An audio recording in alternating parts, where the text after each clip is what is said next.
बच्चों welcome to Arihant. आइए shape point से रिलेटेड कुछ बेसिक कॉन्सेप्ट को समझते हैं। तो चलिए स्टार्ट करते हैं। तो यहाँ पे हमको सबसे पहले समझना पड़ेगा कि linear combination of a vector किसे कहते हैं। ठीक है, तो चलिए देखते हैं। तो बात करूं linear combination of a vector की, तो the vector obtained by adding of two और more vector which are multiple of scalar values is called linear combination of the vector।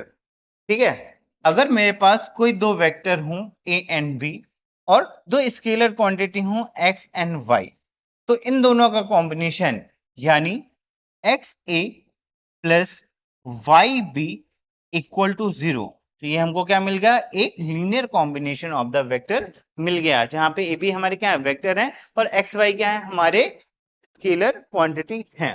ठीक है, अगर कहीं पे लिखा हो x a plus y b equal to 0, है ना, जहां पे ए बी क्या है, आपके वेक्टर कॉम्बिनेशन वेक्टर्स हैं, और एक्स वाई क्या है, आपके स्केलर क्वांटिटीज हैं।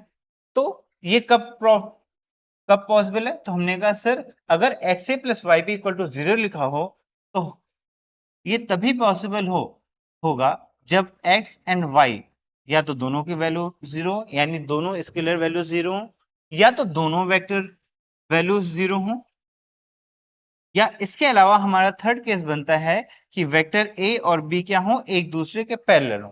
अगर ये तीन कंडीशन होंगी तभी x a plus y b equal to 0 होगा, नहीं तो ये कॉम्बिनेशन आपको नहीं मिलेगा।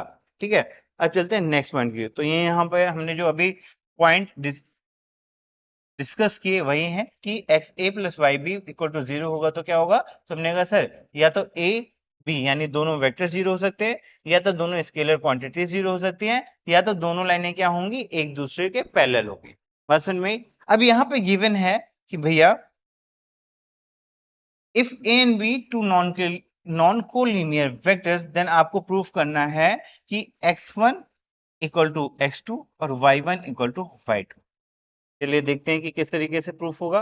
ठीक है, तो हमें क्या गिवन है, तो हमने कहा sir x1 equal to a plus y1 equal to b equal to x2 a plus y2 b. हमने क्या किया, हमने कहा कि सर सबको एक साइड ले आइए, तो ये क्या मिल जाएगा, तो हमने कहा सर x यहाँ पे x1 a है, यहाँ पे x2 है, इधर ले आएंगे तो a कॉमन आ जाएगा, तो हमको मिल जाएगा x1 माइनस x2। सिमिलरली अगर मैं b को कॉमन ले लूं तो मिल जाएगा y1 minus y2 equal to मिल जाएगा 0।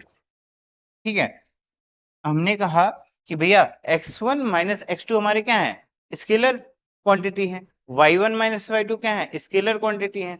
अगर a और b हमारे क्या है, नॉन पैरेलल है, ठीक है, ए बी हमारे क्या गिवन है कि ए बी हमारे नॉन पैरेलल है, तो इस कंडीशन में क्या होगा कि हमारी स्केलर क्वांटिटी क्या होंगी, 0 के इक्वल होंगे। इट मींस कि x1 माइनस x2 क्या होगा, इक्वल टू 0 होगा, और y1 माइनस y2 क्या होगा, आपके इक्वल के 0 होगा।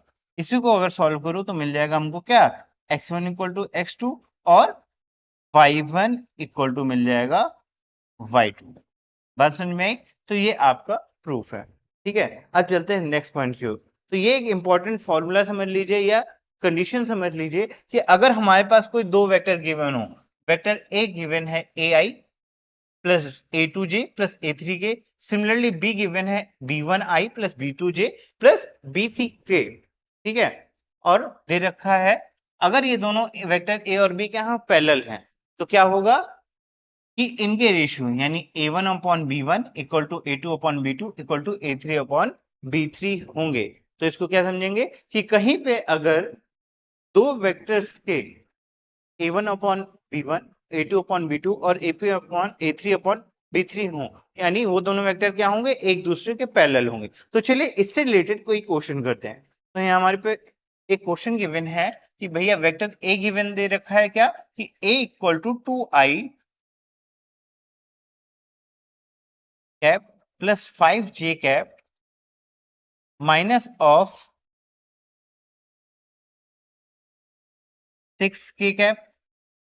सिमिलरली वेक्टर बी गिवन है आपका i plus 5/2 j cap minus 3 of k cap. अगर मैं इससे कंपेयर करूं तो यहां से मिल जाएगा हमें A1 की वैल्यू 2, A2 की वैल्यू 5 और A3 की वैल्यू यहां से मिल जाएगी आपको -6। सिमिलरली B1 की वैल्यू होगी 1, B2 की वैल्यू होगी 5/2 और B3 की वैल्यू आपको मिल जाएगी यहां से -3। ठीक है, अगर ये दोनों पैरेलल हैं, हमको ये प्रूफ करना है कि दोनों पैरेलल हैं, तो इन दोनों का रेशियो क्या होगा, इक्वल होगा।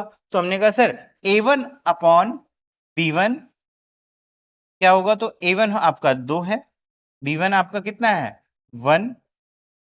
ठीक है, अब निकाल लेते हैं A2 upon B2। A2 given है 5 और B2 आपका गिवन है 5/2। इसको अगर थोड़ा सा मैं सॉल्व करूं तो 5 से 5 कट जाएगा और 2 ऊपर चला जाएगा, यानी A2 अपॉन B2 भी आपका दे रखा है क्या 2/1। ठीक है, अब बात करते हैं थर्ड पॉइंट की, यानी A3 अपॉन B3 की। A3 क्या है, तो हमने कहा सर -6 और B3 क्या है -3।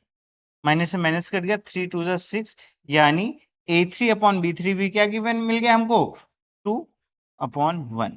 यहाँ पे आप ऑब्जर्व कर पा रहे होगे कि A1 upon B1, A2 upon B2 और A3 अपॉन B3 क्या है, तीनों इक्वल हैं। अगर तीनों इक्वल हैं, यानी तीनों के रेशियोज अगर इक्वल हैं, तो ये हमारे क्या होंगे, दोनों वेक्टर एक दूसरे के पैरेलल होंगे। बात समझ में आई? ओके, चलते हैं नेक्स्ट क्वेश्चन की ओर। तो हमारा अगला क्वेश्चन है क्या, कि check whether the two vector A and B are parallel each other। तो चलिए देखते हैं कैसे चेक करेंगे। तो हमने कहा सर कंडीशन है A1 upon B1 equal to A2 upon B2 equal to A3 upon B3। ठीक है, यहाँ पे वेक्टर का कंपेयर कर लेंगे तो हमें A1 की वैल्यू मिल जाएगी, क्या होगी, तो हमने कहा सर -3। B1 की वैल्यू क्या होगी, हमने कहा सर -2। सिमिलरली अगर A2 की वैल्यू की बात करूं तो होगा क्या -7। B2 की बात करें तो B2 क्या होगा, हमने कहा -21। थर्ड केस A3 की वैल्यू होगी 9 और B3 की वैल्यू होगी 6। ठीक है, अब चेक करते हैं क्या ये रेशियो इक्वल है। तो हमने कहा सर माइनस माइनस कट जाएगा, ये 3/2 आएगा, कट जाएगा 7 तरीके कैसे, ये 1/3 आ रहा है और 3 3 3 दूनी 6, यानी 3/2। यहाँ पे आप देख रहे होंगे कि तीनों रेशियो क्या है, एक दूसरे के इक्वल नहीं है। अगर तीनों रेशियो इक्वल नहीं है, इट मींस कि दोनों वेक्टर क्या है, एक दूसरे के पैरेलल नहीं है। बात समझ में आई? आई होप यहाँ तक के सारे पॉइंट्स आपको अच्छे से समझ में आए होंगे। तो मिलते हैं नेक्स्ट वीडियो में। Thank you.